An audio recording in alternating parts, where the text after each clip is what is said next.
Morning guys, मैं हूं आपका दोस्त गणेश परमार। जी के ऑफिशियल क्लासेस में आपका स्वागत करता हूं। आपको पता है मध्य प्रदेश के अपवा तंत्र के अंतर्गत हम मध्य प्रदेश की नदियों के बारे में अध्ययन कर रहे हैं। इससे पहले 4 नदियों के बारे में पढ़ चुके हैं। 4 नदियां कौन कौन सी? नंबर 1 नर्मदा, चंबल, सोन और ताप्ती। इन 4 नदियों के बारे में मैंने आपको बताया है। आज जो पहली नदी होगी वो हमारी होगी क्षिप्रा नदी। ठीक है, तो पहले हम इससे क्या संबंधित इसका उद्गम स्थल देखेंगे। ठीक है, हम पहले क्या देखेंगे? उद्गम स्थल, अर्थात कहां से ये निकलती है। ठीक है, उद्गम स्थल देखने के बाद हम देखेंगे इसका अवसान। तो पहले उद्गम देख लेते हैं। आपको पता है ये हमारा मध्य प्रदेश। ठीक है, मध्य प्रदेश के अंतर्गत एक शहर है हमारा इंदौर। इंदौर के पास एक पहाड़ी है जिसका नाम है कांकरावर्डी पहाड़ी। कांकरावर्डी पहाड़ी कहां पर है? ये इंदौर में। वहां से कौन सी नदी निकलती है? क्षिप्रा नदी निकलती है। अर्थात क्षिप्रा का उद्गम स्थल क्या है? क्षिप्रा का उद्गम स्थल है कांकरावर्डी पहाड़ी, इंदौर। ठीक है, अब इंदौर यहां से निकलकर ये कहां कहां जाती है? अर्थात इसका प्रवाह क्षेत्र, इसका प्रवाह क्षेत्र कहां कहां है वो लिखेंगे हम। प्रवाह क्षेत्र इंदौर है। सबसे पहले तो इंदौर में बहती है क्योंकि इंदौर से तो निकलती है। इंदौर के बाद ये प्रवेश कर जाती है उज्जैन में। ठीक है, कहां प्रवेश कर जाती है? उज्जैन में। ठीक है, उज्जैन। उज्जैन के बाद ये प्रवेश कर जाती है रतलाम में। तो रतलाम भी इसका प्रवेश क्षेत्र हो जाएगा। उसके बाद ये प्रवेश कर जाती है मंदसौर में। ठीक है, अर्थात कितने जिलों में इसका प्रवाह क्षेत्र है?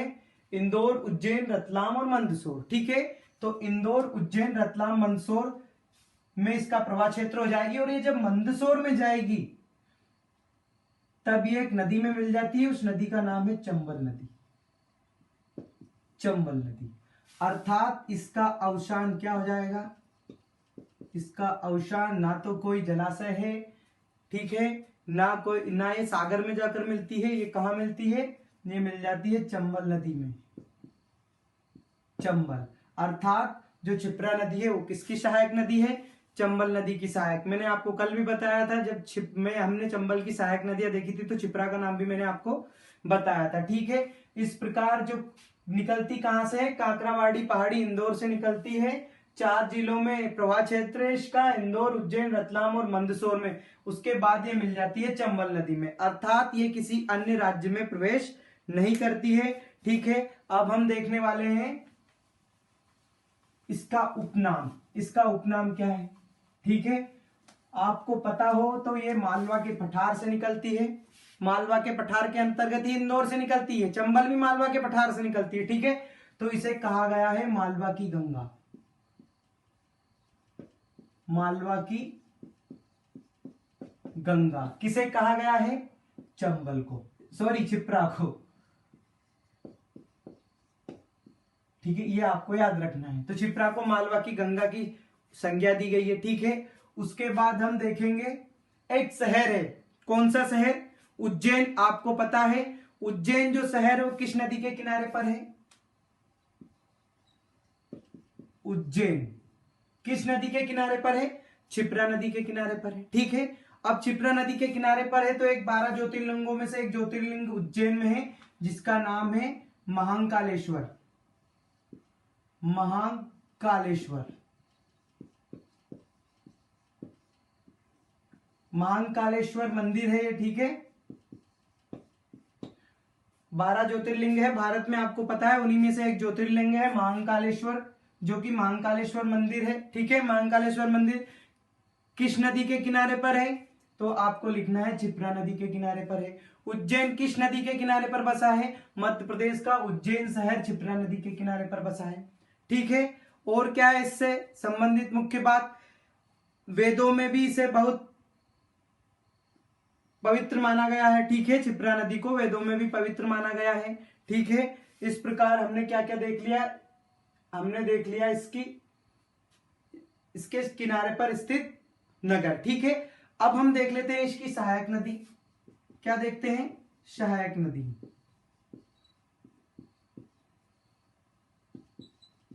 ठीक है, मैंने बताया आपको ये इंदौर से क्या है, इंदौर से निकलती है, कहां से, काकरावाड़ी पहाड़ी से। तो इंदौर में ही एक नदी और है जिसका नाम है खान नदी। खान नदी तो कहां से निकलती है, इसकी सहायक नदी कौन सी है, खान नदी है। अब खान नदी पता है आपको इंदौर से ही निकलती है, अर्थात इंदौर में ही प्रवाहित होती है। तो जो इंदौर शहर है वो किस नदी के किनारे पर है, ये भी मैं आपको बता दूं। जो इंदौर शहर है वो खान नदी के किनारे पर है, ये आपको पता होना चाहिए। ठीक है, और अब हम देख लेते हैं इसकी लंबाई कितनी है, कुल लंबाई कितनी है। तो इसकी कुल लंबाई कितनी है, इसकी लंबाई है, क्षिप्रा नदी की लंबाई 195 किलोमीटर। ठीक है, 195 किलोमीटर इसकी कुल लंबाई है। प्रवाह क्षेत्र भी मैंने आपको बता दिया, इतनी बात आपको याद रखना है। ठीक है, अब हम पढ़ेंगे हमारी अगली नदी। मध्य प्रदेश को नदियों को मायका कहा गया है, बहुत सारी नदियां यहाँ पर प्रवाहित होती है, लेकिन हमें मुख्य नदियों के बारे में पढ़ना है जहां से क्वेश्चन को आने की संभावनाएं होती है। ठीक है, तो हमने देख लिया क्षिप्रा नदी के बारे में। अब एक और आपको पता है चंबल की एक और सहायक नदी है जिसका नाम है काली सिंध। काली सिंध कहां से निकलती है यह भी आपको पता होना चाहिए। ठीक है, तो हमारी अगली नदी है काली सिंध नदी। ठीक है, कहां से निकलती है काली सिंध, यह भी आपको पता होना चाहिए। ठीक है, काली सिंध नदी निकलती है, ये काली सिंध है, मिलती है चंबल में। तो अवसान तो पहले लिख दूं मैं इसका, अवसान,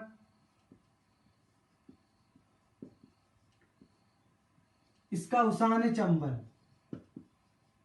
लेकिन ये चंबल में कहां जाकर मिलती है, राजस्थान में। ये आपको याद रखना है, डायरेक्टली चंबल में नहीं चंबल में तो मिलती है, लेकिन ये दो राज्यों में प्रवाहित होती है। कौन कौन से, एमपी और राजस्थान। तो ये राजस्थान में जाकर चंबल में मिलती है, आपको पता होना चाहिए। ठीक है, कहां से निकलती है, तो ये इसका उद्गम कहां पर है, ये आपको पता होना चाहिए। ठीक है, इस नदी का उद्गम क्या है, ये आपको पता होना चाहिए। ठीक है, एक हमारा मध्य प्रदेश का जिला है देवास जिला, जो कि उज्जैन संभाग के अंतर्गत आता है। ठीक है, तो कौन सा जिला, देवास जिला। तो देवास जिला का एक गांव है, एक तहसील है बागली, सॉरी वहां तहसील है बागली, कौन सी तहसील है, बागली। वहां से कौन सी नदी निकलती है, हमारी काली सिंध नदी। ठीक है, ये आपको पता होना चाहिए। तो उद्गम क्या हो जाएगा इसका, इसका उद्गम हो जाएगा देवास जिले की बागली तहसील से। ठीक है, कौन सी नदी निकलती है, काली सिंध नदी निकलती है। अवसान कहां पर है, अवसान है चंबल नदी। ठीक है, चंबल नदी राजस्थान में, राजस्थान में मिलती है। वैसे चंबल नदी मध्य प्रदेश की, मैंने बताया मालवा के पठार से निकलती है, और यह नदी भी मालवा के पठार से निकलती है। ठीक है, अब हम इसका क्या देख लेते हैं, प्रवाह क्षेत्र देख लेते हैं। प्रवाह क्षेत्र सर्वप्रथम इसका प्रवाह क्षेत्र देवास हो जाएगा। ठीक है, देवास से इसका प्रवाह क्षेत्र हो जाएगा राजगढ़, शाजापुर और राजगढ़। उसके बाद यह प्रवेश कर जाती है राजस्थान में। ठीक है, तो इसका प्रवाह क्षेत्र क्या हो गया दोस्तों, प्रवाह क्षेत्र हो जाएगा इसका देवास, शाजापुर और राजगढ़। ठीक है, 3 जिलों में मध्य प्रदेश के में प्रवाहित होती है, ये आपको पता होना चाहिए। इन जिलों में प्रवाहित होने के बाद ये कहां मिल जाती है, चंबल में मिल जाती है। ठीक है, चंबल में राजस्थान में जाकर। तो ये कितनी लंबाई में प्रवाहित होती है, अर्थात इसकी लंबाई कितनी है, तो इसकी लंबाई है 480 किलोमीटर। ठीक है ना, 480 है ना, 480 नहीं है सॉरी, 150 किलोमीटर। कितनी लंबाई है इसकी, 150 किलोमीटर है। बिल्कुल आपको याद रखना है, बिल्कुल कंफ्यूज ना होइएगा। ठीक है, 150 किलोमीटर इसकी लंबाई है, और 2 शहर भी इसके किनारे पर है। 2 शहर कौन कौन से इसके किनारे पर, यह भी मैं आपको बता दूं। पहले तो एक शहर, एक नगर है बागली, बागली भी इसके किनारे पर है, देवास भी इसके किनारे पर है, और एक और है इसके किनारे पर, उसका नाम है, देवास की एक तहसील है जिसका नाम है सोनकच्छ। ठीक है, सोनकच्छ।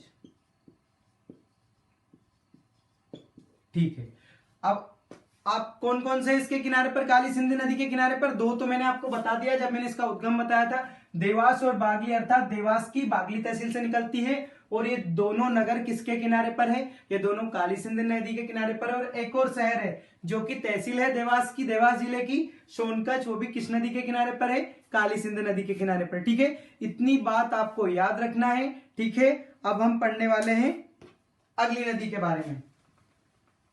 मैंने आपको क्षिप्रा के बारे में बताया, काली सिंध के बारे में बताया, अब मैं बताऊंगा आपको सिंध नदी के बारे में। सिंध नदी के बारे में भी हम देख लेते हैं। ठीक है, उसके बाद आगे बढ़ेंगे। ये यमुना नदी है आपकी, याद रखना है यमुना नदी। ठीक है, एक नदी है हमारी, कौन सी? सिंध। काली सिंध नहीं, सिंध। ठीक है, कहां से निकलती है तो हम पहले इसका उद्गम देखते हैं। उद्गम कहां है?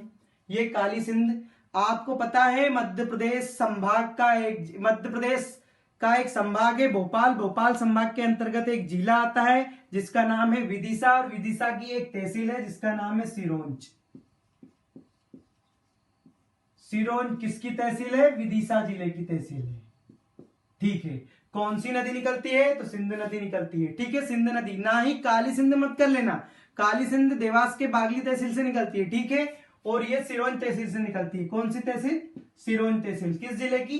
विदिशा जिले की। ये बात आपको याद रखना है। ठीक है, अब हमने इसका उद्गम तो देख लिया, अब हम इसका प्रवाह क्षेत्र देख ले, उसके बाद ही हम क्या देखेंगे, इसका ये प्रवाह क्षेत्र देख लेते हैं, उसके बाद हम इसका अवसान देखेंगे। ठीक है, प्रवाह क्षेत्र है तो सबसे पहले विदिशा हो जाएगा।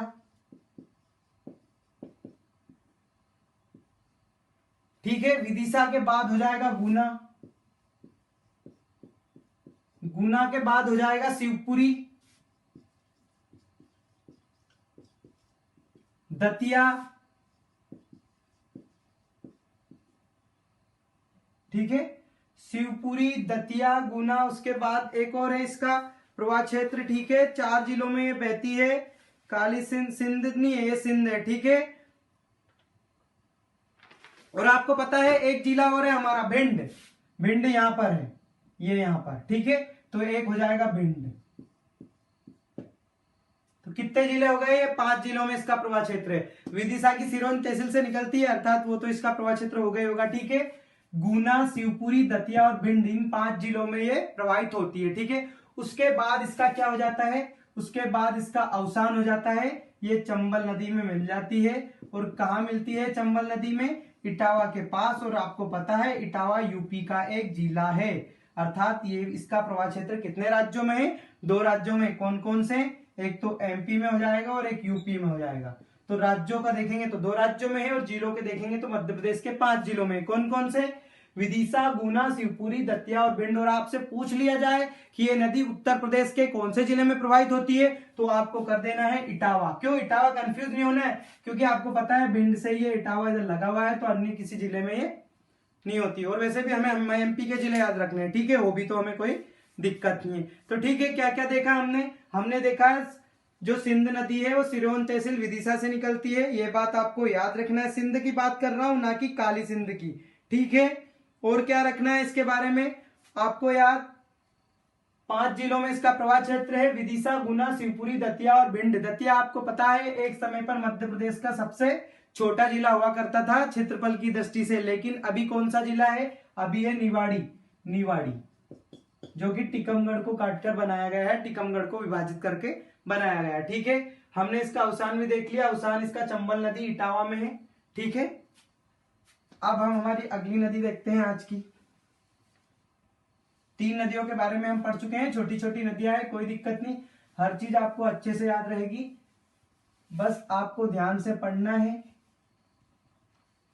परियोजना का एक अलग से चैप्टर रहेगा, उसमें मध्य प्रदेश की समस्त परियोजनाएं विस्तार से मैं आपको बताऊंगा, कोई दिक्कत नहीं, बस आपका ध्यान बिल्कुल बोर्ड पर होना। ठीक है, अगली जो नदी है वो नदी होगी हमारी बेतवा। अगली नदी कौन सी है? बेतवा। अब हम पढ़ेंगे बेतवा नदी के बारे में। सबसे पहले हम देख लेते हैं उसका उद्गम।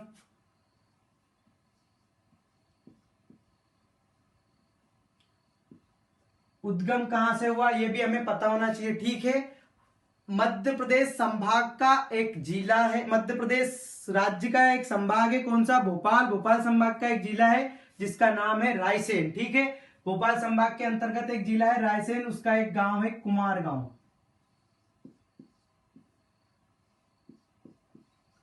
ठीक है, कुमारगांव, या इसकी जगह ऑप्शन में आ सकता है झीरी गांव,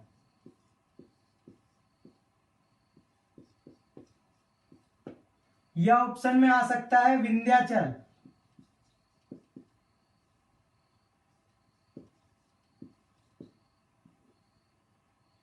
ठीक है, या डायरेक्टली आ सकता है आपसे रायसेन। कुछ भी आ जाए, आपको कुछ भी नहीं करना है, चारों उसके क्या है उद्गम हो जाएंगे, क्योंकि आपको पता है कुमारगांव से निकलती है, कुमारगांव के समीप एक गांव है, कौन सा, झीरी गांव, तो झीरी गांव से इन दोनों गांव के मध्य से निकलती है, ठीक है, कौन कौन से, कुमारगांव या झीरी गांव। तो इन दोनों में ऑप्शन में अगर पहले ये आए तो ये करना है आपको, वैसे दोनों एक साथ कभी नहीं पूछा जाएगा, ठीक है। तो उद्गम क्या हो जाएगा इसका, कुमारगांव या झीरी गांव, विंध्याचल से निकलती है और रायसेन जिले के अंतर्गत आता है, ठीक है। अब हम इसका क्या देख लेते हैं, हम इसका देखते हैं प्रवाह क्षेत्र, अर्थात किन किन से कौन कौन से जिलों में बहती है। सबसे पहले इसका प्रवाह क्षेत्र हम देखेंगे, ये हमारी बेतवा नदी, ये तो सिंध हो जाएगी, ठीक है, सिंध, सिंध नदी है ये, सिंध नदी मैंने बताया था ना आपको अभी, सिरोंज तहसील से निकलती है यहाँ पर, सिरोंज तहसील, ठीक है। फिर उसके बाद ये गुना में प्रवेश कर जाती है, विदिशा की विदिशा, गुना, फिर ये शिवपुरी में प्रवेश कर जाती है, दतिया में, ऐसे मैंने डायरेक्टली बना दिया, वैसे दतिया इधर आता है, ठीक है, ऐसे घूम घाम के जाती है, ठीक है, डायरेक्टली कोई नदी नहीं। वैसे ये मैंने बता दिया, इसकी मैंने आपको 195 किलोमीटर बताई छिपरा की, और इसकी मैंने क्या बताई थी आपको लंबाई, इसकी लंबाई मैंने बताई थी आपको 150 किलोमीटर। वैसे ये बड़ी लग रही है, लेकिन ये क्या है, घूमती जाता है, ठीक है, बिल्कुल वलय जैसी घूमती है ये, ठीक है, इस कारण से ये आपको मैप में है, इसकी लंबाई कम लग रही होगी, लेकिन इसकी 195 है और इसकी 150 है, किसकी 150, काली सिंध की, ठीक है। अब हमारी अगली नदी है बेतवा, ठीक है, बेतवा का उद्गम मैंने बताया कुमारगांव या झीरी गांव, विंध्याचल, रायसेन, ठीक है। अब हम क्या देखेंगे, अब हम देखेंगे इसका प्रवाह क्षेत्र, प्रवाह क्षेत्र में सबसे पहले हो जाएगा रायसेन, क्योंकि यहां से तो निकलती है, रायसेन हो गया, रायसेन के बाद विदिशा, ठीक है, भोपाल, उत्तर पूर्वी भोपाल, उत्तर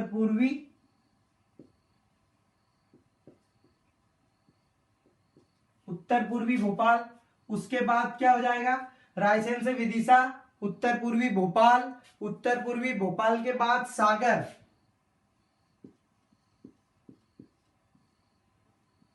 फिर यूपी के ललितपुर में प्रवेश कर जाती है, ठीक है। ललितपुर में प्रवेश कैसे करती है, जो उत्तर प्रदेश का एक जिला है ललितपुर, ललितपुर की मध्य प्रदेश से सीमा विभाजित करती है, अर्थात मध्य प्रदेश और यूपी के ललितपुर के मध्य में यह प्रवाहित होती है, ठीक है।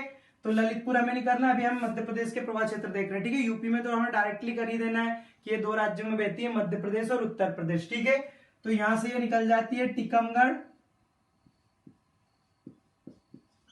टीकमगढ़ के बाद ये निकल जाती है निवाड़ी, निवाड़ी आपको पता है टीकमगढ़ को विभाजित करके ही बनाया गया एक जिला है मध्य प्रदेश का, और ये क्षेत्रफल की दृष्टि से सबसे छोटा जिला है। अभी इसमें 3 तहसील है, ठीक है। कमेंट में बताना निवाड़ी जिले की कौन कौन सी 3 तहसील है, ठीक है।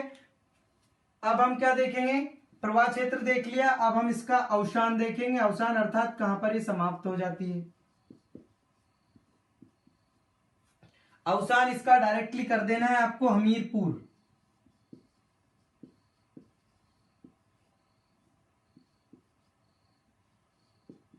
यूपी।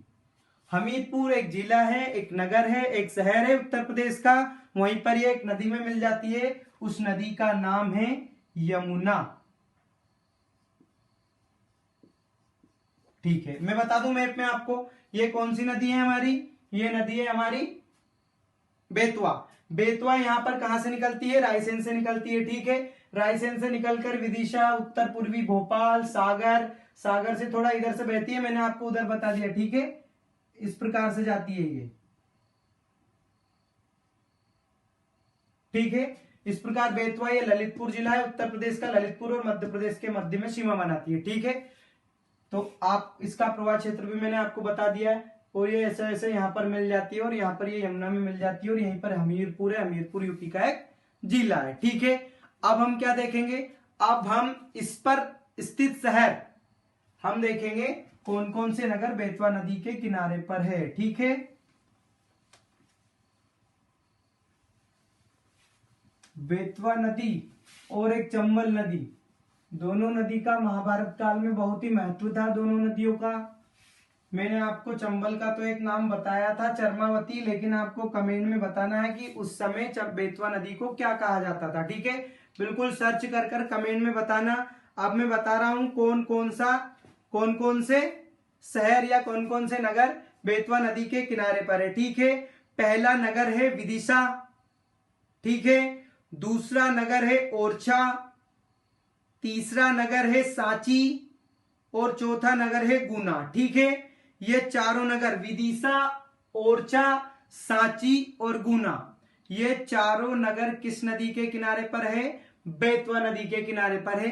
ठीक है दोस्तों, अब हम इसकी सहायक नदियां देख लेते हैं। ठीक है, अब हम देखेंगे इसकी सहायक नदियां कौन कौन सी है। इसकी सहायक नदियां, ठीक है, पहली सहायक नदी है इसकी बीना, दूसरी सहायक नदी है दशान और तीसरी मालिनी। वैसे छोटी छोटी बहुत सहायक नदियां हैं, लेकिन हमें मुख्य नदियां देखनी है। ठीक है, और इन तीनों नदियों में हमें दशान के बारे में भी कुछ पता होना चाहिए। दशान कहां से निकलती है, दशान के बारे में आपको पता होना चाहिए। ठीक है, दशान नदी भी रायसेन से निकलती है। जो दशान नदी है वो भी कहां से निकलती है?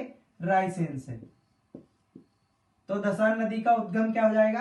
रायसेन हो जाएगा। ठीक है, इतना ही आपको इसके बारे में पता होना चाहिए। ठीक है, और क्या पढ़ना है हमको? हम कुछ परियोजनाएं हैं, यूपी और एमपी की 2 परियोजनाएं हैं इस पर। ठीक है, वो भी हमें देखनी है।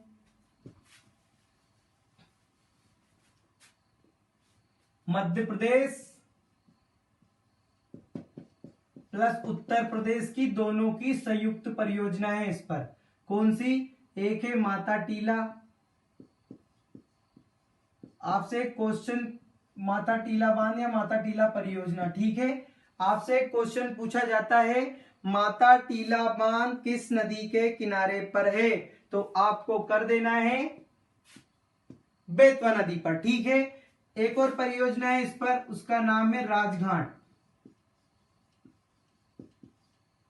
राजघाट परियोजना। ये 2 परियोजना है, माता टीला बांध और राजघाट। इनके बारे में विस्तार से बताऊंगा, कौन सी जल विद्युत परियोजना है या कौन सी सिंचाई परियोजना है। ठीक है, विद्युत परियोजना या सिंचाई परियोजना, अभी हमें बस देखना है। तो माता टीला और राजघाट 2 परियोजनाएं है इस पर।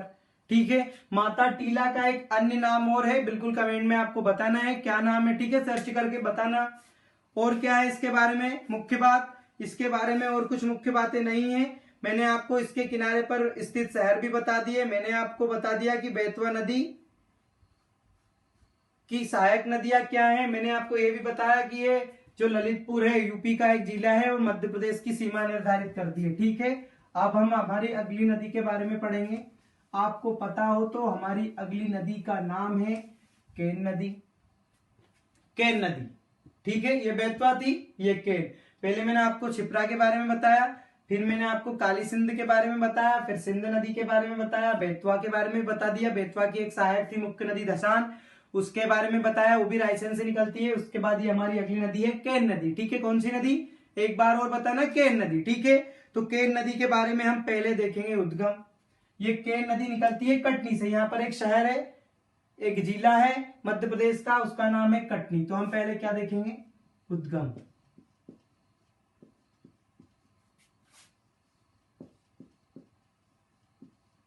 कैमूर पहाड़ी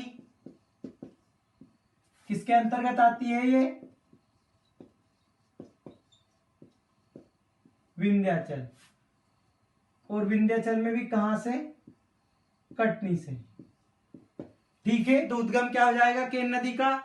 कैमूर पहाड़ी, विंध्याचल, कटनी। अब कैमूर पहाड़ी आपको पता है, विंध्याचल जो पर्वत श्रृंखला मैंने आपको बताई थी, उसका जो पूर्वी भाग है कैमूर भांडेर श्रेणी के नाम से प्रचलित है। ठीक है, कैमूर भांडेर श्रेणी के नाम से जाना जाता है। ठीक से, कौन सी श्रेणी? विंध्याचल की जो पूर्वी, उत्तर पूर्वी श्रेणी है। ठीक है, मैंने बताया था आपको उस दिन जब मध्य प्रदेश के पर्वत हम पढ़ रहे थे। ठीक है, तो जो उद्गम है हमारी केन नदी का क्या हो जाएगा? कैमूर पहाड़ी या विंध्याचल, कटनी। ठीक है, अब इसका अवसान क्या है ये भी हमें पता होना चाहिए।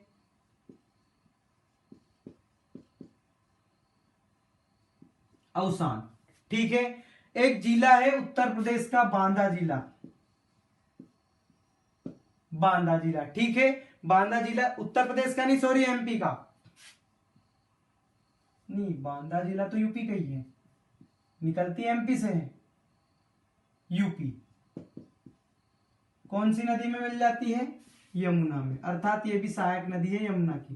तो आज आपको मैंने जितनी भी नदियां बताई सभी का जल यमुना नदी में जाता है, या तो डायरेक्टली या इनडायरेक्टली। या तो चंबल नदी की से जाता है, मतलब ये नदियां चंबल में मिलती है और चंबल फिर यमुना में मिल जाती है। या दो नदियां मैंने आपको बेतवा और केन बताया, दोनों भी डायरेक्टली कहां मिलती है? यमुना में। ठीक है, कहां पर जाकर? उत्तर प्रदेश में। जो बेतवा है वो हमीरपुर में, और जो केन नदी है वो बांदा जिले में। ठीक है, और क्या आपको इसके बारे में मुख्य बातें हैं? ठीक है,